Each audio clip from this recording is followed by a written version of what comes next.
And Death Took a Holiday from The Danse Macabre by Claire Casey. No one wants to die, yet no one wants to grow old. As poor old Echo discovered to her detriment, eternal life does not mean eternal youth. She should have been more careful about what she asked for. Proper and clear syntax is that important. Let me tell you about the time that death took a holiday. At first, no one noticed that something was wrong. The habit of reading the daily obituaries had long since fallen out of fashion. No one paid any real attention to the deaths of others, unless someone famous shook off this mortal coil in some drug-fueled binge, or with a smile on their face. At first it did not appear particularly strange that people weren't dropping down dead. After a week, the continuation of life started to be commented upon. It was discussed and debated in pubs, shops, and finally in the gilded halls of Parliament. Experts were asked, but no answers were given. All that they could offer were a series of confused suggestions. People in hospitals who had been given hours to live were still holding on weeks later.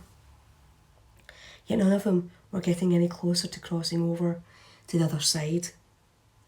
They just weren't getting any better. All that they could do was to remain and patiently wait for death, only to find that he was late in paying them a visit. Business for funeral directors began to dry up. No new cadavers came through their doors. There was no one to bury, and there certainly wasn't anyone to cremate. Many started to consider new, more lucrative lines of work. Time began to creep by, relentless and unforgiving. Babies were still being born, and people continued to grow old. As their bodies began to fall apart, life refused to give them up. The whispers of fear crept across the globe. No one could die. People had tried, only to be left mangled, yet still in the world of the living. A dark figure finally came back to earth, happy and relaxed for a much-needed holiday. Underneath his hood, he smiled at the thought of getting back to business. There were deaths to be taken care of, and the list certainly wasn't getting any shorter. Striding into the hospital, list in hand, Death found the first name that had been scrawled on it.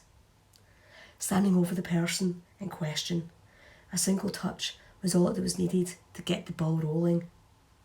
Ignoring the beeps of the machines, as that one life came to an end, Death walked through the swarming mass of doctors. There were plenty of others who had waited long enough for a visit.